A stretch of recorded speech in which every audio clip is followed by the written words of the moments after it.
Ready. Alrighty, everybody, welcome to the LTA show. My name is Felix, and I got a very special guest star here, Andrew. Go ahead, introduce yourself. How you doing, y'all? I'm Andrew. My full name, Andrew Dela Cruz. I'm a junior marketing student here at San Jose State University and a fundraising director of a marketing club over here. And yeah, just your average college kid doing his thing out here, I guess. Yeah, I mean, we met in marketing association, and it was like first week when everyone was there. Um, and you had a broken foot, and you were on a wheelchair for a while. Yes, And sir.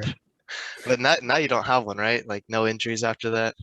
Yeah, it's amazing. If I did, I met you on that wheelchair, like Yeah, fresh off that Achilles surgery, like.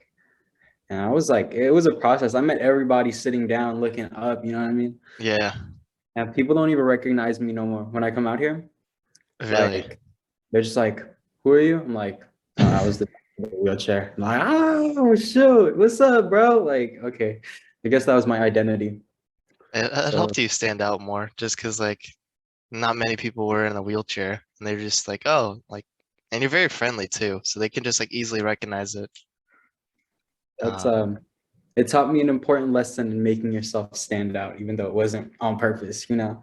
yeah, it was like from skateboarding, right? Like it was like the day before school started, which was Yeah, like, literally the night before, like, one bad push down. I was like, I thought it was a cramp in my Achilles. I had never felt that pain before, but I assumed it was fine because it's something you do a lot.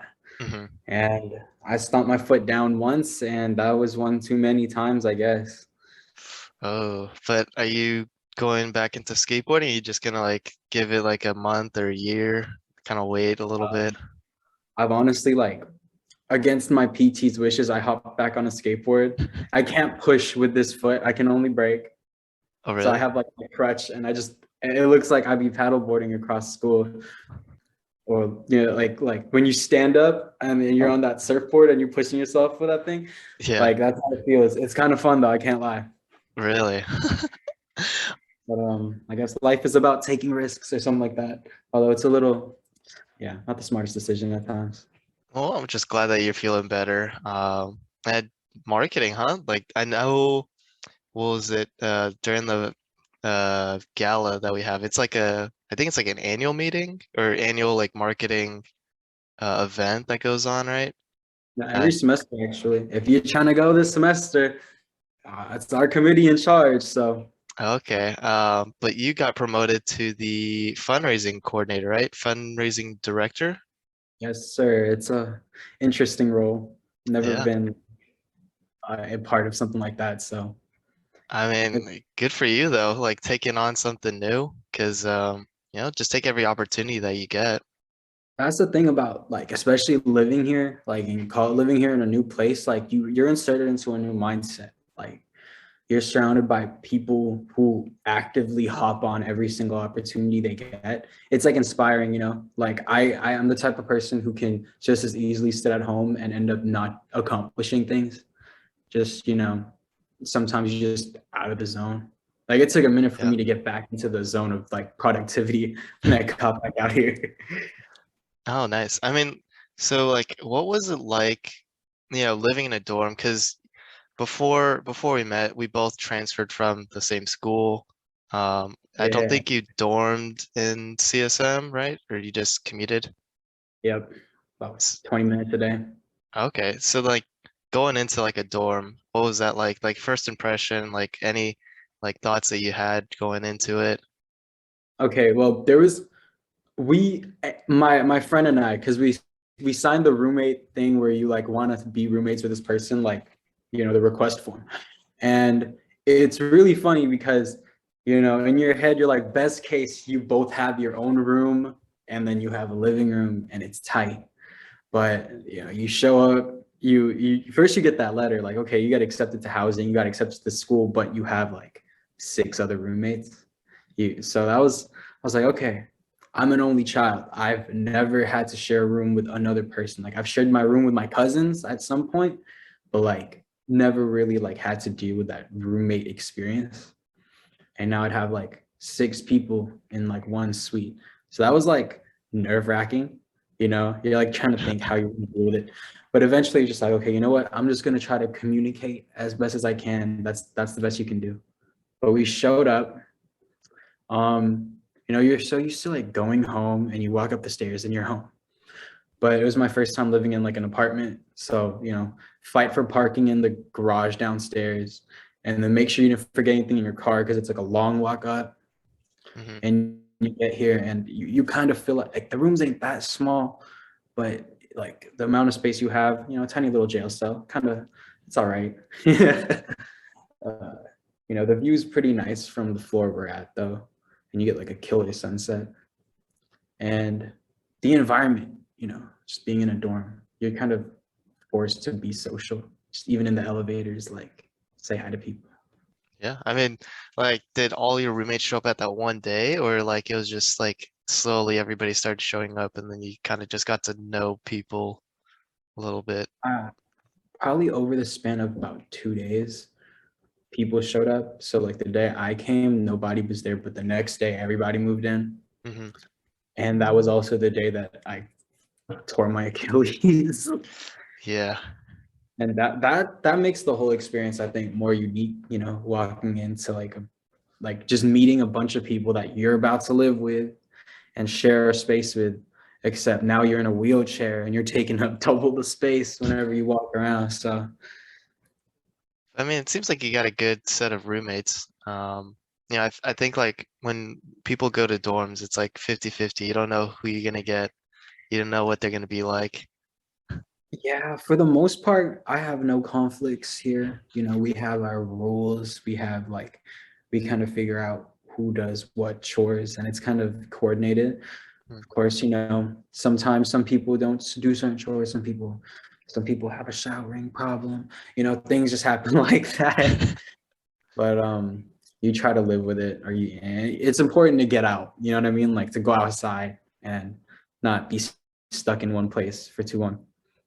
Nice. And a lot of people don't really know this, but like, what are you like majoring into? Because people are thinking, oh, marketing. So are you like a business major? Are you just doing it for fun? You know, what kind of major are you going into?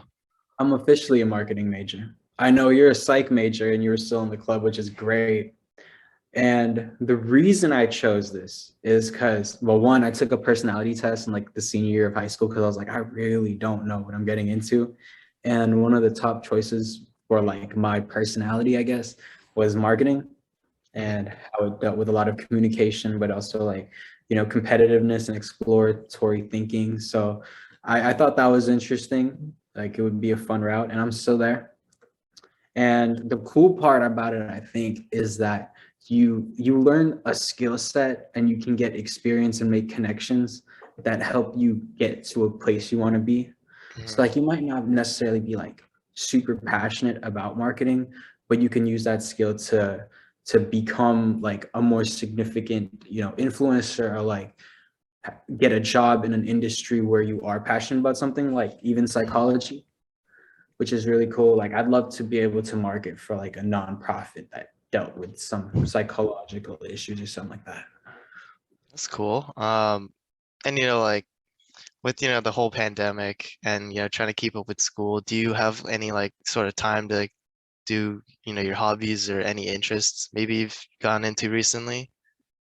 I try, it's hard with, you just have classes and clubs and stuff and you just Mhm. want to rest, but you still got to make the time to, make sure you're doing stuff for yourself. I recently over like winter break tried to learn how to golf a little bit. So that's fun. It's really satisfying just to hit a club head onto a ball and see it fly. So that it takes your head goes blank. You're just doing that activity, for a while. Yeah. And sometimes I make music and like write songs and stuff. Just get things off, blow off steam. I think that's like a healthy way of doing so, of targeting frustration. Making So music, huh? You gonna be the next rising artist coming up? And you never know. I tell people like you never know where life goes. You know, I didn't think that I'd be dorming at this school. I really had like no like plan and set. I didn't even make a decision until like pretty last minute on this. But things work out. Like I could be a marketing student one day and be up on a stage the next day. You never really know. Yeah, it really just takes like one song to go viral.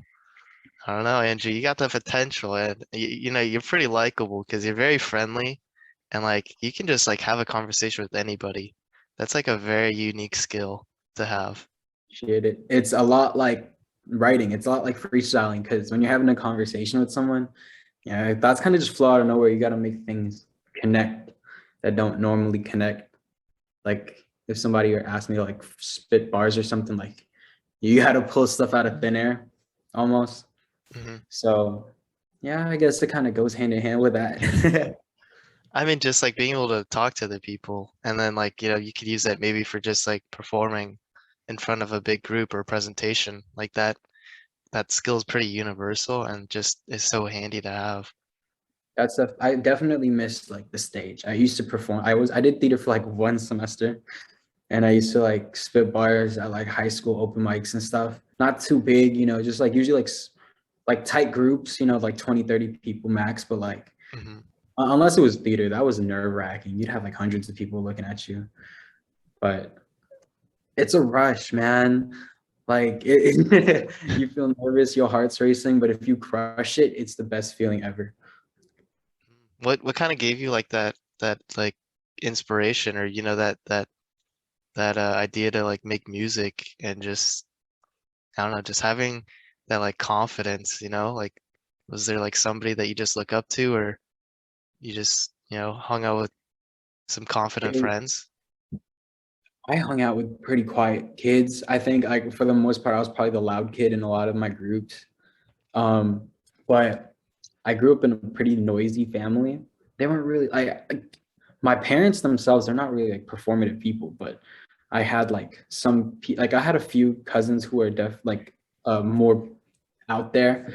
A lot of them like to DJ or join bands. Like it was just something that we did like all commonly without having to like even talk about it. Like it was just family things. And I started listening to a lot of hip hop when I was like 10, 11, 12. Wow. And like I listen to a lot of Eminem, a lot of Tupac, a lot of Biggie. Like I like the lyricism that they had and the messages. Even when I didn't understand them, like that's the kind of stuff that humbled you and kind of like, at least for me, like showed me a different perspective on the world. Like you hear people spit their stories, living from the streets and stuff like that. And you don't really get exposed to that much, especially like I was inside my house a lot of the time. Like I was not like allowed to go outside too much, like strict Asian parent stuff. So I would like hear that, and I was like, you know what, I want to spit bars too. So actually, like I was 12 years old, and I memorized the words to "Lose Yourself," that song by Eminem, Dang. Mom Spaghetti, and they said they were having a talent show, and to that point, like I'm Filipino, we all do karaoke. That's like the closest thing I ever had to like performing anything. But I don't know. I was like, sure, I'll do it. And I spit "Lose Yourself" in front of like my elementary school, and that kind of made me want to just like that gave me a rush, and it made me want to start just writing stuff for myself. And I don't perform much at all these days, but I still have like stuff that I write for myself, freestyles that I do at parties sometimes. you know. Really? Okay. Next time I see you, I'm gonna play a beat and I'm gonna wait for this freestyle of yours or maybe some sort of like, you know, song you came up with. I got you, fam. Swear. But I think that's like super important. Like I don't know how you would like explain it like mentally. Maybe you could tell me that as a psych major one day.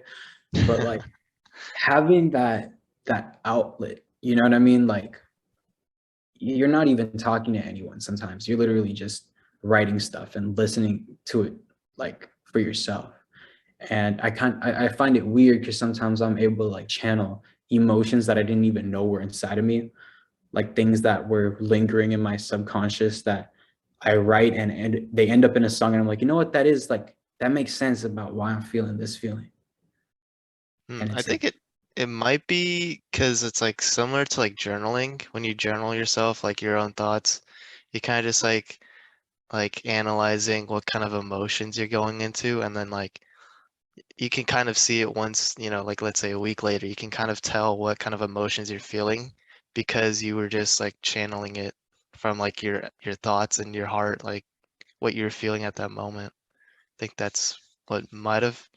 I mean, I think like just with writing lyrics, like there's also a lot of emotions into it.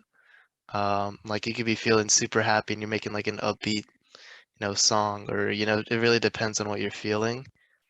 Um, I think that's what's like really great about music. You can kind of most songs you can like relate to, and you can really feel the emotion because like you're just able to express it through words.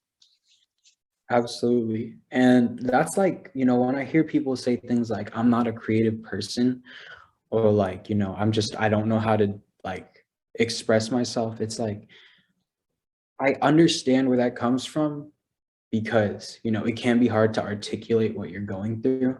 But I feel like, granted that everyone has like a unique perspective on the world, they have their own unique struggles. Like that in itself creates like an innate sense of creativity because that's just through your own perspective. Like your own character is like it's generative and it makes something like you can create anything beautiful out of that. Like I don't know how to draw. Like if you told me to draw an apple or if you told me to draw a laptop, it would look terrible. But sometimes I'll get bored and just draw like really trippy doodles, like just for fun. And they come out looking like something that I like. Like I think it's cool. And sometimes that's just enough, to bring yourself some joy.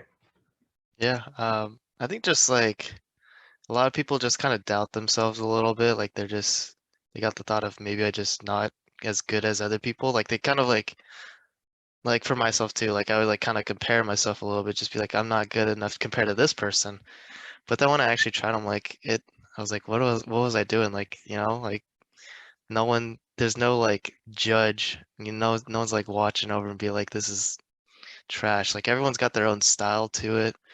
Like, and it may not be good to other people, but to yourself, as long as you enjoy it, nothing wrong with that. And someone else might enjoy it, just not them.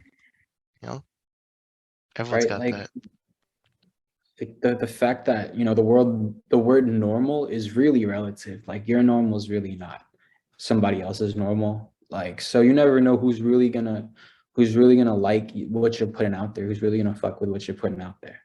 And like which is something I still have to remind myself of because I don't grind on music as hard as I think I could, but you shoot shots and eventually you get to places.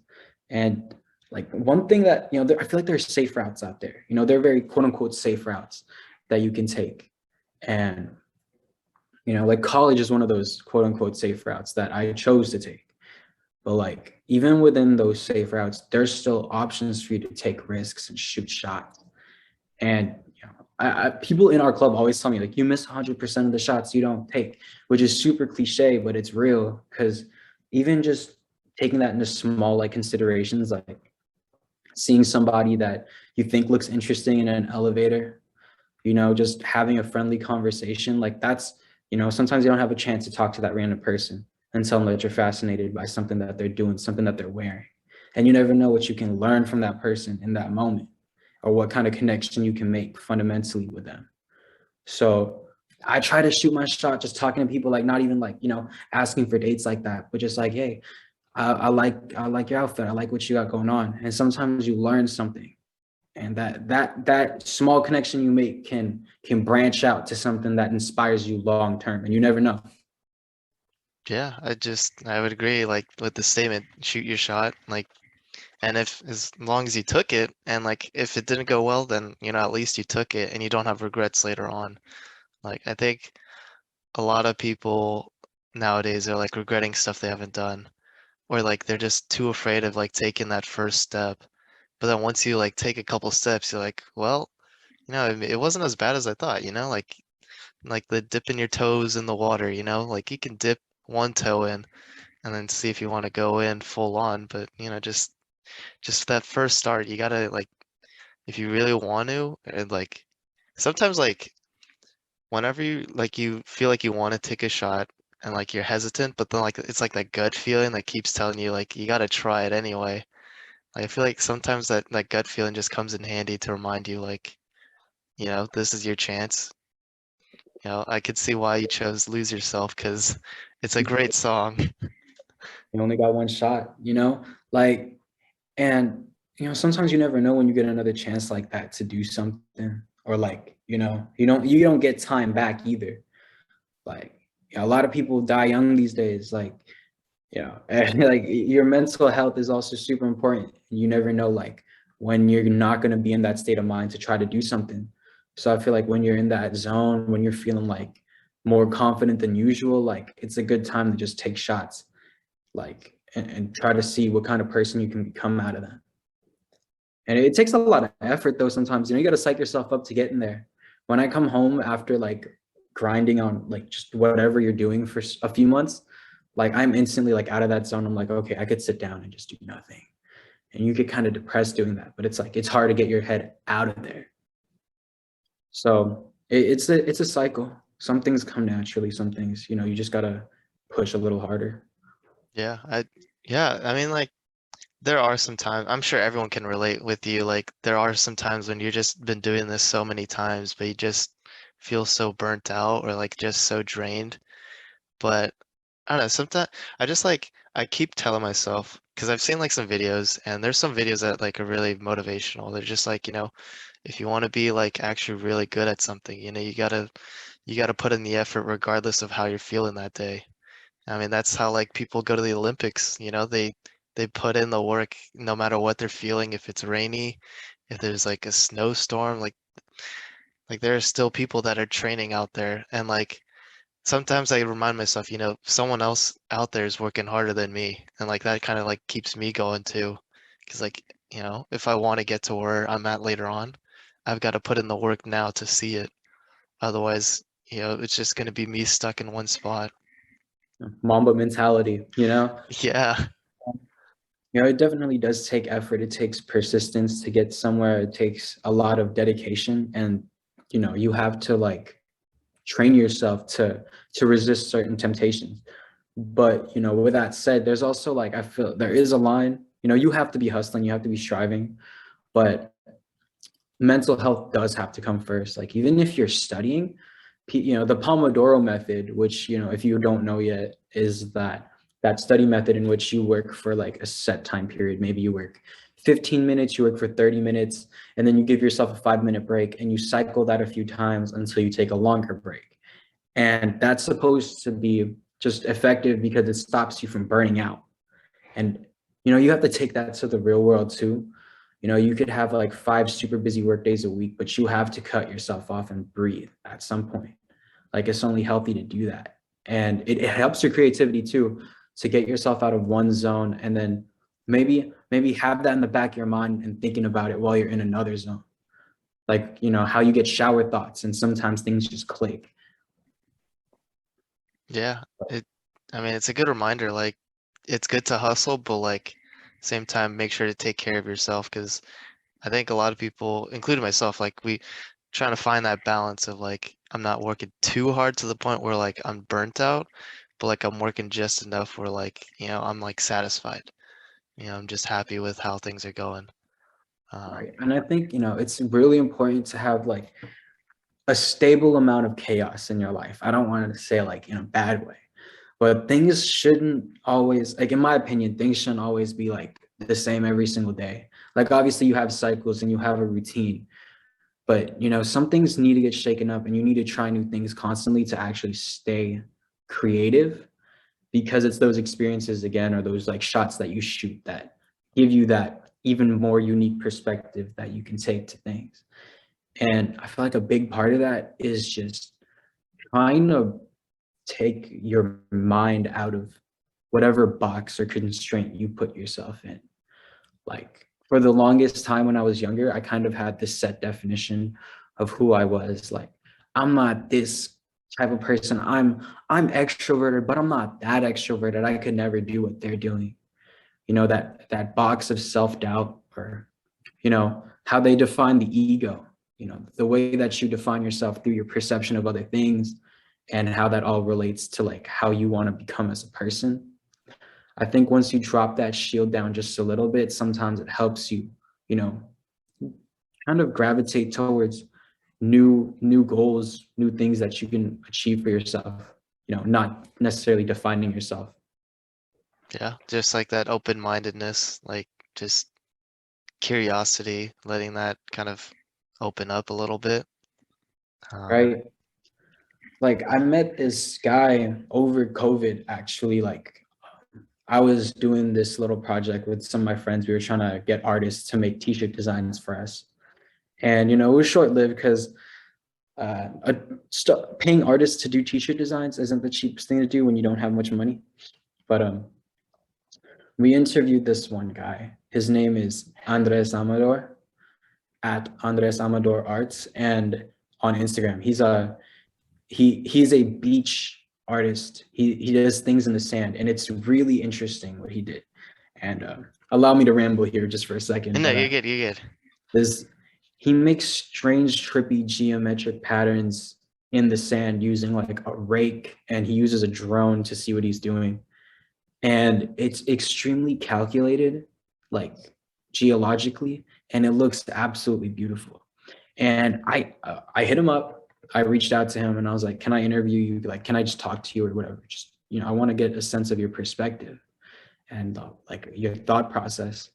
And he told me he actually like he went to college. He worked. He worked his way up to the point where he was about to get an extremely high paying job here in the Bay Area, like in the tech field. And right when he saw that opportunity, where his life he could have, your quote unquote success, your definition of success for a lot of people, he quit. And he actually turned to art. He started doing like fixtures for parties, and he started doing a lot of like really intricate light fixtures and different kinds of art until he's really focused in on beach art. And that just unique creative sense that he had, like that artistic sense and the dedication he had, ended up getting him to go viral. And now he turned that into a business. Like he turned his art into his own business where he teaches other people how to bond. Like he's worked with companies like Google to like with their offices to teach their people how to bond and create artworks together. And that's become his hustle. And he also makes custom beach art for like other companies.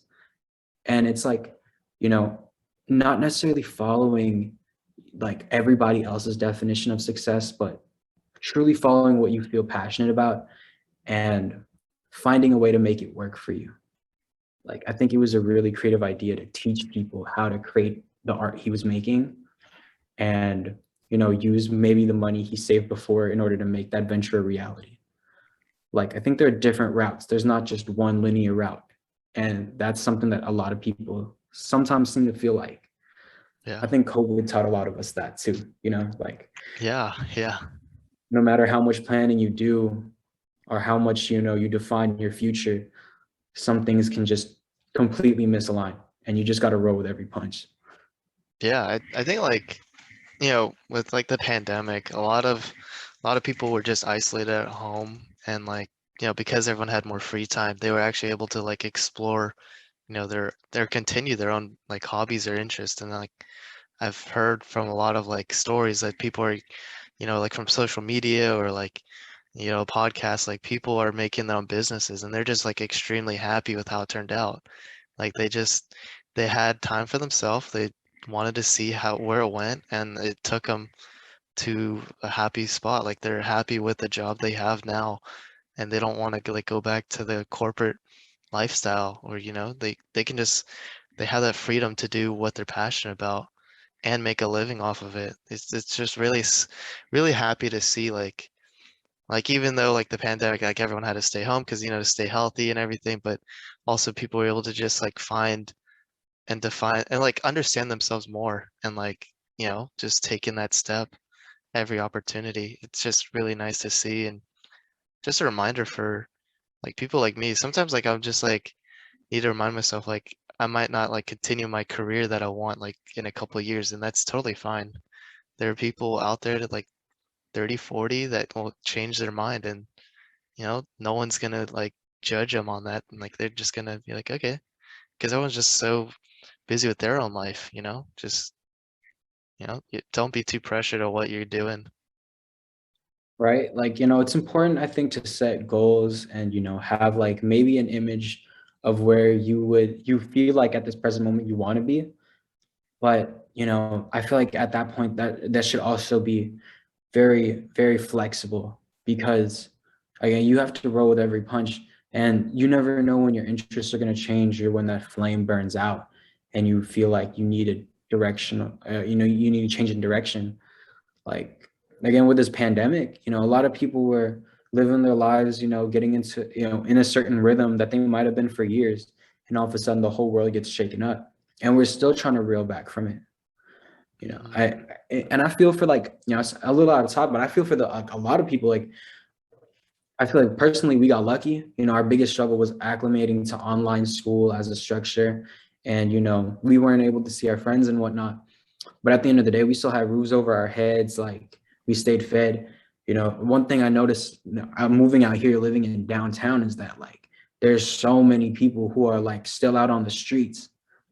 And I read that there are about 7,000 or so people in San Jose that were homeless in 2019, and they haven't counted since then. They haven't done an official count, but it's pretty like um, it's fair to say that that number most likely went up pretty significantly after the pandemic and the whole economic like downfall. You know, like a stimmy check once in a while, that was fun, but there are people legit out on the streets, and a big part of that, comes from just life hitting you, like throwing blindsides at you, and again, like we were talking about earlier, mental health. Like a lot of people out here don't, I feel like there's some mental health like clinics that could be made out here, like definitely. Hmm. Yeah, I mean like there's like slightly small improvements. I mean like with the school they have more wellness is like they're offering more like counselors to help with people with remote learning. I mean it's a small step, but it is nice to see that a lot of people are taking care of themselves and understanding like more of their mental health, because like it can get pretty intense just doing like Zoom work every single day, for like 2 years now. Like it takes a big toll on some people. So just like now that they're understanding what they can manage and just manage their own schedule now. Absolutely. And I think, you bring up a good part about how people are also being way more educated on mental health now than before. And I think that does a good part in helping people empathize with people who they previously might have only identified as crazy people on the streets or whatever. Like obviously there's a lot of out of pocket stuff that happens out here. Like there was a lady on campus like just yesterday, a couple days ago, with her hand in her ass, screaming at people at the top of her lungs, just in the middle of campus. Just and I feel at least a lot more empathetic than I used to when I was younger for these people, because like in terms of like psychological health, like they have like almost no control of what they're doing. Even if it's like substance abuse, a lot of people be like, what, they do drugs. I can never do that. But it's like with some substances, you do that once or twice, you could be hooked and you end up on that same slippery slope. It's really like humbling, especially when you see a lot of people who you might look up to who also went through that same cycle of not just, substance abuse, but like mental health problems, psychological issues, depression, and even like mania. Some people will just be completely out of character, and you have to try to be empathetic with that. So I'm glad we're getting more education on that. Yeah. How are your psych classes going? They're going pretty good. I actually I slowly changed my psych to child development. Oh, so you're Uh a Chad major. yeah, Okay. I'm taking like one psychology class. I might continue psych, but right now it's more towards child development. Um, it's been interesting though, like before going into child development, like there's a lot of stuff I learned in psychology. There's a lot of like mental aspects, like how all these like little things that we just never notice, but like it just processes in our mind and we just don't think about it. Um, it's really cool to learn though, like, because everybody has like some sort of way of communicating, and like I think psych is pretty good with communication or like any other business because you interact with people every day. Like everyone has a different mindset, different thoughts, and you just kind of can slowly understand and relate maybe. It really just depends, but there's so many interesting theories out there that are like pretty applicable. I don't know, it's just interesting to see and learn That's about. awesome. Yeah, it's are you doing like that? That's like actual God's work over there, being a Chad major. Like I tell that to every Chad major that I meet. I'm like, you're doing God's work. Because literally, like, those are when you work with children, those are formative years. They soak up so much information like a sponge. And I feel like a lot of parents sometimes don't even realize like the effect of fighting in front of a kid can, even if you're not directing that anger or that energy towards them, just creating that environment for them. That's what creates anxiety and harbors like a lot of, like traumatic memories that they might not even realize they had until they're much, much older, if at all. And that's like, that's crazy. That's a great major to have. Like that's a true difference you can make in people's lives. Yeah, and And yeah. yeah. So like do you think like what kind of job normally do people with like Chad degrees get? Like I think when people go into child development, they usually go into like the teaching route. Um, I'm like not too sure if I want to continue into like the teaching route, or maybe I'll like work with like communities that like work with children. I mean, there's still some like options out there, but for now, like I'm just enjoying like learning about child development because like, we were all children at one point, and it's interesting to see like how some of the things that they talk about, like you're like, wow, like I never thought, children would act like this or behave like this. I'm being more mindful of it, and like, I'm working with children right now, and like it's really satisfying to see like kids just genuinely enjoying life, like and like because they're just kids. They enjoy playing outside or doing, games, artwork. Like it's really nice to see them like just really happy. They don't have to worry about like school as much. Like they're not just like stressed. And I just want to like keep that like positive energy and just like watching over them, making sure that like I want to have every kid like have a bright future, and just being able to see them grow up and maybe remember me or just have a great childhood, and then like kind of pass it on. It's kind of like what I want to see because I had a good childhood just because of those same caretakers, that I want to be able to give back. that's real. Like that's literally that's God's work right there. And I'd love to like be able to like work in maybe like the marketing sector of like a company or a nonprofit organization that works with children, something like that. I feel like that's what creates real differences in life in those really formative years. And I like how you talked about like their minds and their mental.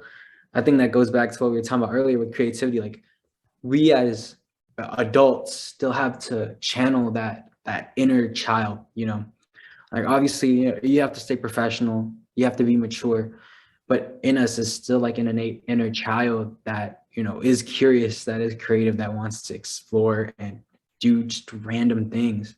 And it's important to have that side of you still in check. And sometimes I just when I be this is funny, this is totally out of topic too, but sometimes You when I'll go be for it. bored, like or when I can't sleep, I'll be on YouTube watching those like 90s or like early 2000s like commercials that they'd air on like Nickelodeon. Mhm. And you feel that little like sometimes it makes something connect in my brain. It's like that sensation of being a child again. And you can kind of take that, into the real world as being more creative and channeling that, I wouldn't say innocence, but that inner wild side inside of you. that takes things that aren't supposed to be together and connects them anyway. Yeah, like I've seen like you know with some workplaces they'll incorporate like you know something that you know we used to do as kids like whether it's like making a necklace or something like they'll do like some fun little workshop that like kind of gets everybody together. I think those kind of companies are great because they want to keep you creative and like that you know want to bring out the best of you. So like you know whether it's just you know being like a kid for like 30 minutes, like, you know, just seeing genuine joy, not thinking about work.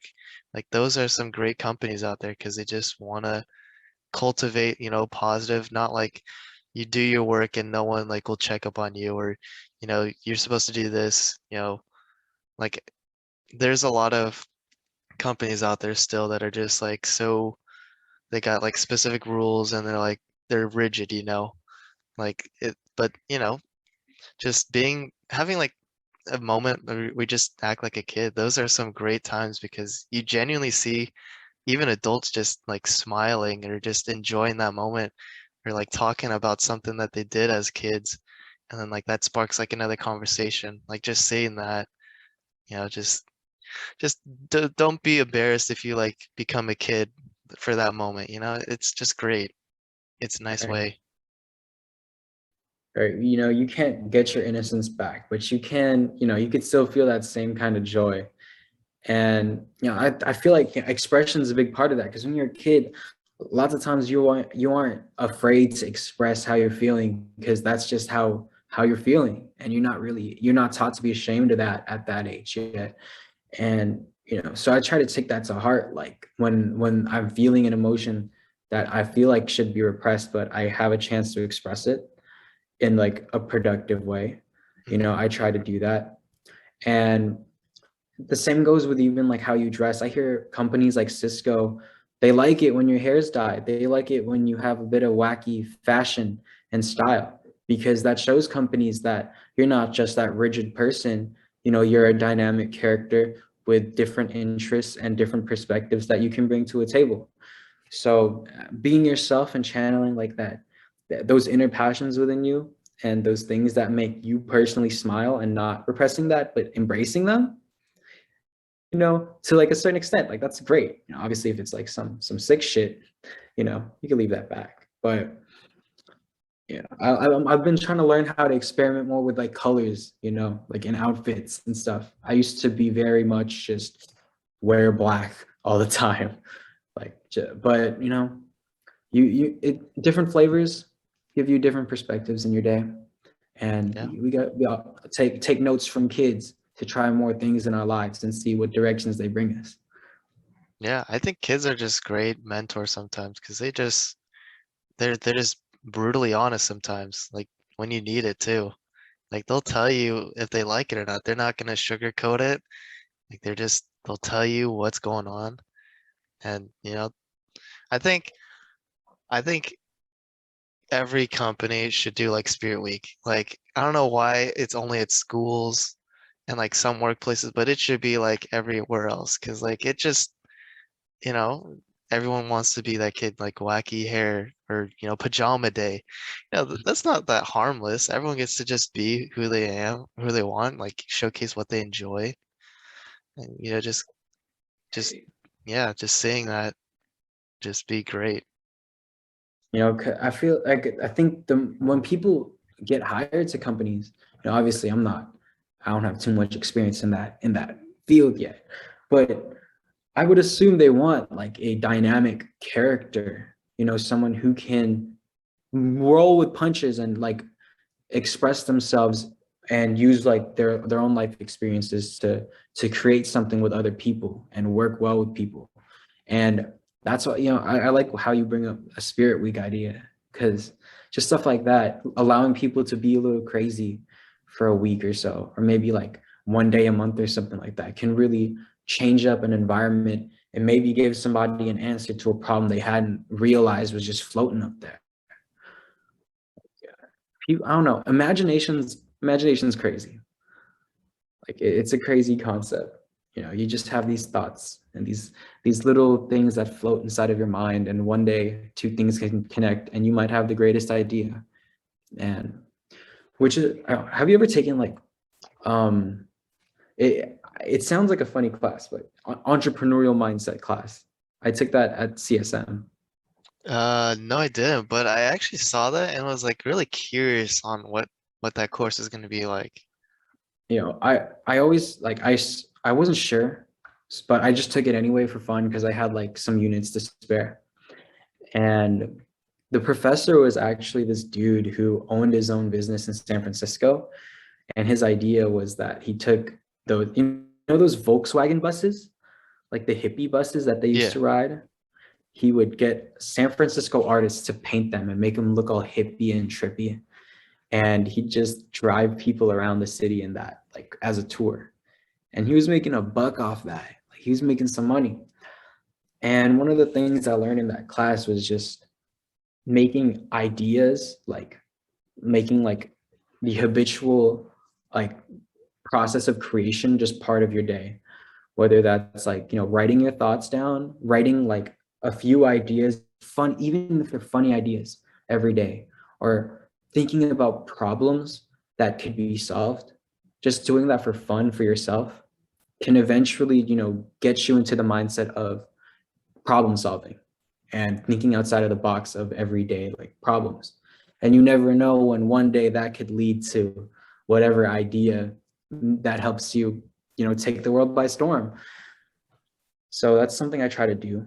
Like probably not, you know, I don't do it every day, but you know, sometimes you sit down and think, what's a problem that I could solve in this world? Or what's a problem I could solve in my own life? What would be cool, even Yeah. if it doesn't seem possible right now? I mean, just like even the fact of trying that, it's great because like it's always interesting, like, like in Shark Tank where it's like I had this random idea and then just like it kicked and then that all started my like business, like I think a lot of those like startups were because they just had like that imagination. They wanted to try something. They thought maybe I can change this up. Like you look at, maybe a toy, how can I change it just a little bit? How can I make it more enjoyable as a kid? Like they go into that kid perspective or, maybe like Exactly. yeah, like that just opens up so many like ideas. I don't know. And like what I love about that show is that people like they talk about their ideas, their companies. Like a lot of them, you know, some of them they go up there nervous, but when they get into it, it's like a kid at show and tell. Like they're just showing off their child, they're showing off the product of their creation, something that they innately were curious about and now they are trying to do something with. And you know, a lot of them they walk up there and they have this smile on their face talking about what they're making. And just seeing people talk about things that they're passionate about is already like it's great. It's inspiring.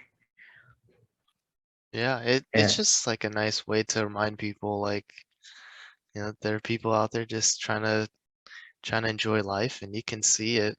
Like you can kind of tell when like people are genuinely happy, like they enjoy what they're doing. Like it's always interesting like whenever, for example, like at Trader Joe's, like, since I work there, I'm interacting with yeah, customers every single day. Like even just starting that like simple hello, how are you doing? Like instead of like, being like that automatic, how's your day? Oh, great. And then like the conversation ends there. Like I try to keep that going because, it's like kids, you want to keep asking them questions to like get them answering and then they'll eventually become more friendlier and then you have like greater conversations and then they start opening up more. It's like, I don't know, it's just a lot of interacting and just trying to put yourself out there. Like you said, like you might be like introverted, but just having like little interactions here and there starts building up more confidence. you know, and that's the thing with like I was talking about earlier with, you know, getting your head out of the box is like it goes in like different directions and not just, you know, about your self-perception, but the way you may perceive other people. Like sometimes you see somebody wearing something or you see somebody like, you know, dress a certain way, look a certain way, and immediately your head could jump to a number of different conclusions based on that first impression and you haven't said a word to them yet. And that's one of the reasons why I try to go out of my way and talk to more people just in general, because I used to find myself in the same box where I'm like, oh, that person's dressed that way. They're too cool. They wouldn't talk to me. Or, that person seems quiet at the moment. They probably don't like me. But when you really give that person a chance to, you just ask them some questions, or sometimes you even give them a compliment, you immediately see that more human side, the more relatable, emotional side to them. That helps you just, realize, yeah, from, no matter who you are, you're still human. Like, we might have different interests. I'm not a frat kid, but you might be a frat kid. You might be in this club, or, you might identify as, X or Y, but you're still human. The way you feel joy and the way you feel sadness is just the same as I do. You just have different experiences with it. And I think that's like very, like, for me, when I was like realizing that, there's a word like it's on the tip of my tongue, but that realization that everyone around you has their own like individual life stories, struggles, ups, downs, and emotions. Like, it helped me just get out there and not really care as much about, messing up or failing, because that's a part of everybody's life. Yeah, everyone goes through their own like adversities. We're all human. Like we just treat each other equally. Like that's the main thing, you know? Yeah, it was funny actually. Like, one of the things I did over COVID was that, I'm when it comes to, politics, I'm pretty, I'm on the left, as I guess that might be a product of my surroundings. Maybe that's just how the way that I, learn things. And I like it that way. People have their own preferences, I'm not going to square up with you over that. But I was curious to, there's a lot of hatred, and especially during COVID, you weren't seeing a lot of people face to face. A lot of the things that you would read was just on Twitter, or, from the news or on YouTube. And I feel like a lot of people, it was fueling a lot of hatred. And, we saw a lot of violence on both sides. And I think it's really important, like, to be able to still identify with people as humans, because, obviously, like, fuck racism, like, straight up stuff like that. Like, that's obvious. But I wanted to get into, like, let's figure out, like, what the fuck is going through people's minds. Am I allowed to say that word here? Yeah, yeah, you go for it. Like, I I bought a VR. I got my Oculus Quest like during a pandemic. Just all of my friends got them because we all wanted to see each other. So Yeah. we all bought VRs just to vibe and play poker, like in the same room, quote unquote, right? And one of the things we did when we got bored one night was we were in this app called Big Screen that basically allows one person to stream their computer to a crowd of up to like 15, 20 people, and you all could just watch it in VR. And I found a server, like there was one server with a bunch of Joe Biden supporters and another server filled with a bunch of Trump supporters. Hmm. And, I obviously, like, I voted, blue, I voted for Joe, but I, I went into the Trump server because I just wanted to know how these people thought.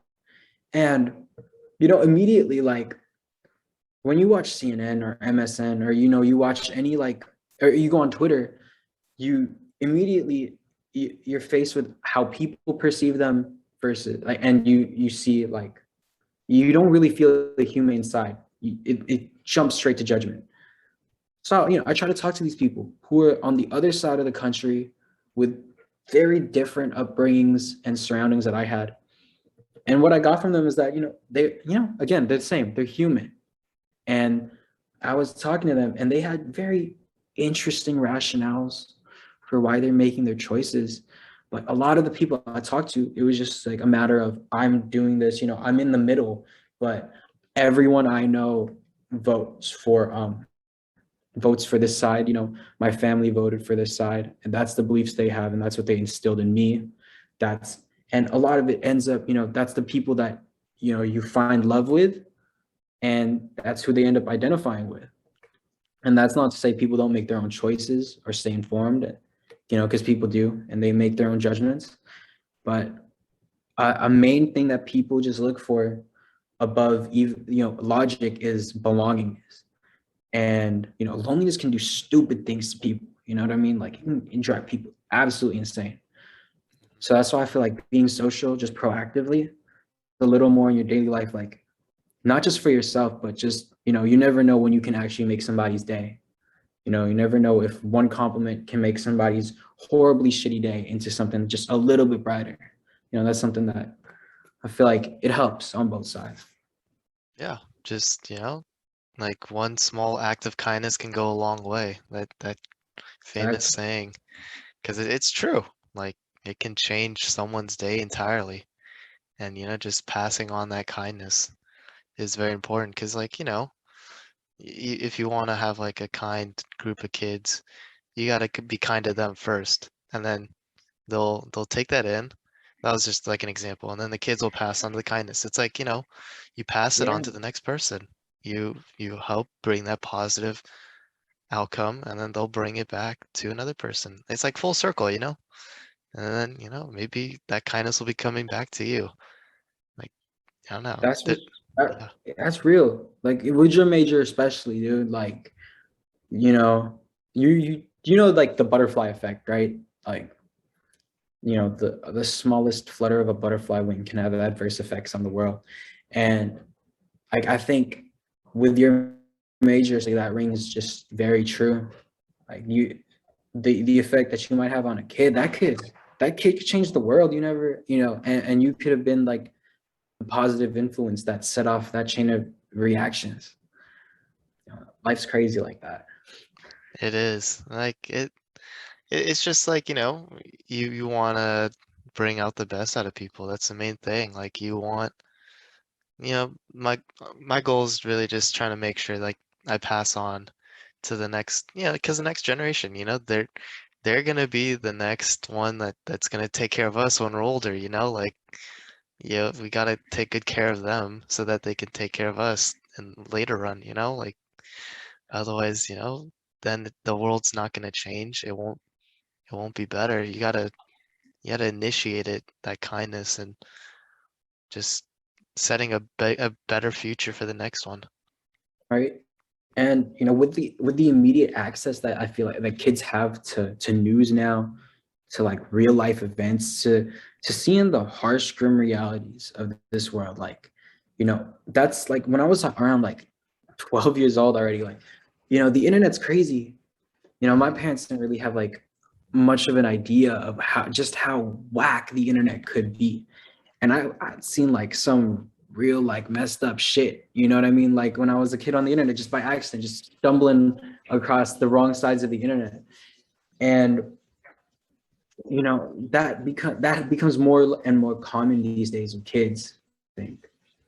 And just making sure that they have that real positive like influences outside of screens and away from that iPad or that computer. That's super real. So I'm proud of you for choosing that, man.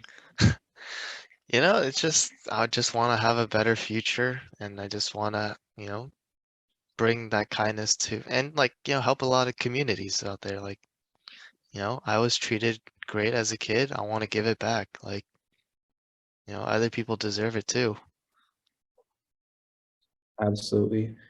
Do you think social media has like, you say you're working with kids, right? What kind of work do you do with kids? Just like an after school, like daycare, like going on the playground, because like, once they finish school, their parents aren't going to be able to pick them up like immediately. So, I'm just taking care of them, like giving out snack, playing with That's them, whether it's outdoor, indoor, just, making them enjoy.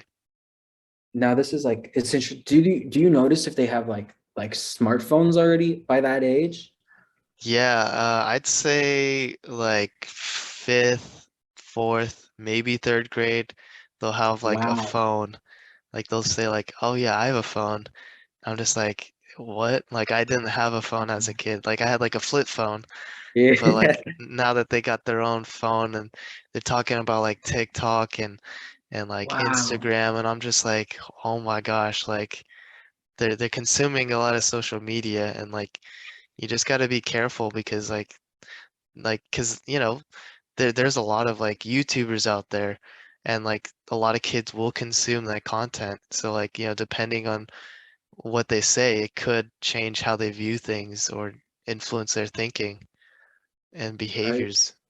And that, it terrifies me because a lot of parents don't even completely understand like just how toxic social media can be, especially when they're, becoming like when they're becoming part of the problem as well without even noticing it. And it's, I think, I was having a talk with my friend the other day, like a little while back, but you know, how kids end up going into certain traps, going into certain like rabbit holes in the internet that turn their personalities a certain way at a formidable age.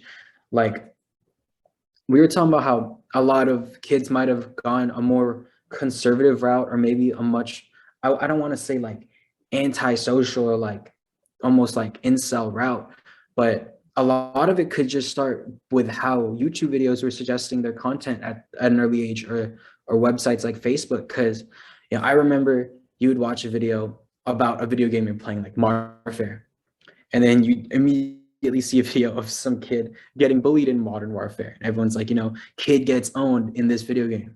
And then next to that video is, you know, people getting owned, SJWs getting owned. Eventually you end up in a whole other rabbit hole that takes, owning people, like just straight talking shit, and turns that into a whole like supportive environment for that kind of action. And I think that's like the kind of cycle that's been going through over and over and over. So when we see kids who end up at a young age wanting to shoot people up, you know, I don't want to say that that's completely from the internet and completely from your parents, but a lot of the parents just be like, I didn't raise my kid like that. But you don't know what crevices they were reaching on the internet, or, what kind of like chat rooms they might have been in. And that kind of stuff just happens out of nowhere and ends up influencing kids super fast. Yeah, I mean, like it's kind of sad though when I see like kids having phones at that early age, because like they'll talk about like dances, and like nothing wrong with dances, but like Yeah. there are other sides to it. Like I think a lot of parents just like they blame social media and like the internet, but it's also just a reminder like you also gave them that option. Like you could limit how much time they can have on that, and like you can also manage what they're saying. Like there are some ways, and I think just parents are just like some of them just aren't taking as much responsibility as that. I think that's like a downside, because like I'm not saying like you have to take everything as you're responsible for. Like there's some things you just can't control on the internet, like what they view, but like you can't blame social media 100% when it's like also the way you're parenting. That's why like I enjoy child development, like learning about how to raise a kid, because like there are so many things that come into play with raising a kid. It's not just like how you treat them, but it's also the environment that they're in, what they're consuming at that age, especially with technology getting better and better. Like I'm pretty sure later on it's going to be VRs now as a new like social media thing. Like there's going to be kids just on that thing every single day. Like, Like yeah.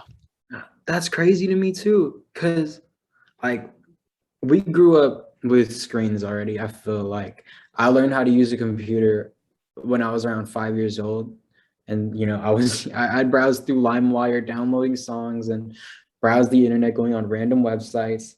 And I feel like a lot of that had an adverse, like it created definitely a difference in me. It helped me find a lot of my interests, but also, a lot of negative influences, a lot of with social media happening at such a young age, you get into that pattern of um like self comparison with other people, Hmm. and that's super toxic. And those Instagram studies really do show that. Like, have you been following those cases with Facebook and Instagram getting in trouble for having data that really said like, hey, we are damaging the minds of people ages 9 to 14, yet there weren't significant changes made to the platform about that. I think like that's scary knowing that I love VR. Don't get me wrong, like it's super fun. But the idea of kids getting, they put on a headset and they're fully in a different world that is technically controlled by Facebook or, controlled by another huge company that is throwing advertisements at them all the time and who have been historically negligent with the mental health aspects of their products. Like, yeah, it's terrifying to think about, but also really interesting at the same time.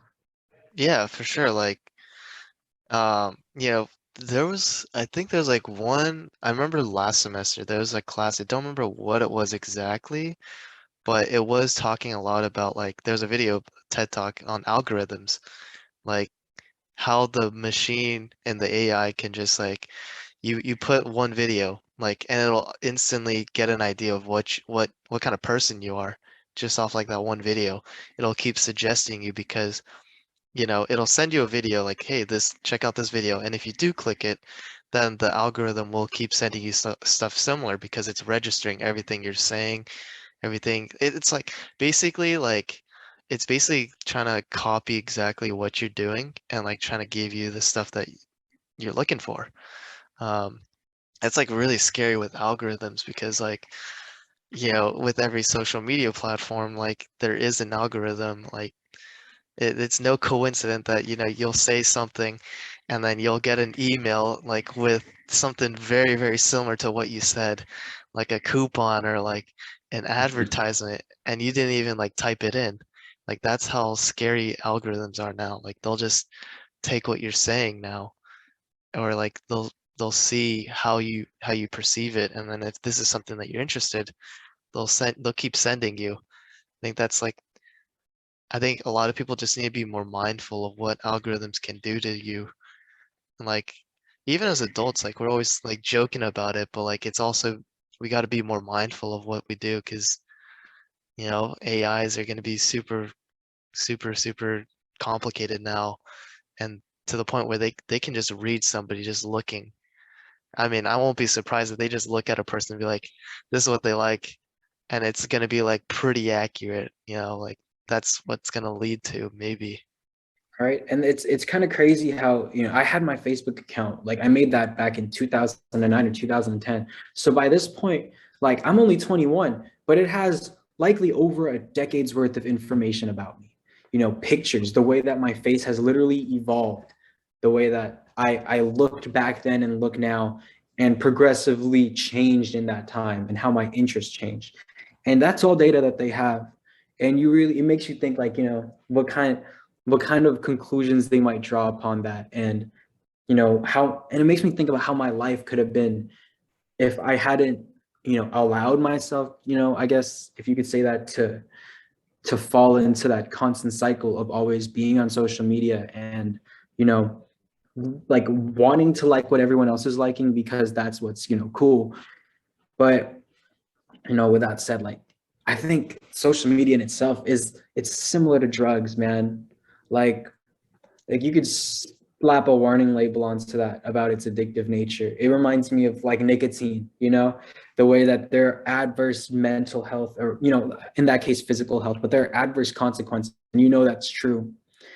Like, you have to have social media in moderation. And I have a lot of trouble doing that. You start on TikTok or you start on Instagram, 2 minutes turns into 20 real fast or into a couple hours, even on YouTube.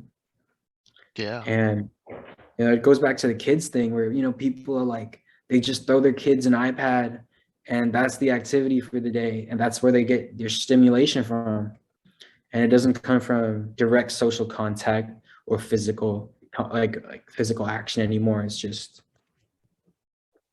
Yeah, it's a little terrifying. it definitely is terrifying. And it's pretty scary with algorithms and like the internet. But also just like if the parents if they are aware of it and they do change it, I'd say the thing that makes I mean, there's still hope. There honestly is still hope because like sure the algorithm has information about you, but like what they don't know is that you could just hop off social media and you can just change who you are. You can be a totally complete person, totally different person. Like you can change your mentality, what your interests are so quickly, and like the algorithm will just not be able to register it because they'll think like you're a whole totally different person, but you're just the same person, just different environment. You can change it, Yeah. it's possible.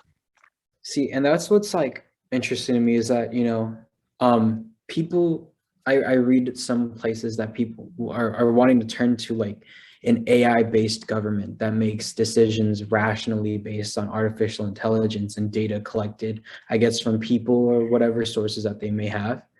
But I think that alone is like pretty like scary because I think AI comes with a lot of assumptions that you are using that product and that it could be consistent with what you think. And, you know, have you like I did like some homework about this in the past about like beauty standards and how AI is connected to them. And you'll have AI software like Face App, that change your face into quote unquote something more, beautiful, something that looks better. But these, and inherently you don't want to say that they're racist or they're like that they're bad for the society. But when you look at how these AIs are constructed, they take existing beauty standards, things that might have actually started due to racism, like color, like skin whitening being a form of whether or not you're pretty, and they turn that into an AI where objectively they're still reinforcing that stereotype, but just calling it a part of an algorithm instead of actual human thought. And I think that it creates that toxic cycle. Like it's weird seeing kids use filters, man. Yeah. Like like that's terrifying. It's so weird to me that, and to think that we started doing that stuff at maybe like 12 years old to like 13 when Snapchat came out. Like, but that idealism of the perfect, like unattainable face, like that's terrifying to put on someone at such a young age. Like it's one thing to have celebrities, back then, I feel like celebrities low key looked real. The most they had were makeup, in the 80s, 90s. Yeah. But now it's straight filter, it's straight Photoshop. It's terrifying.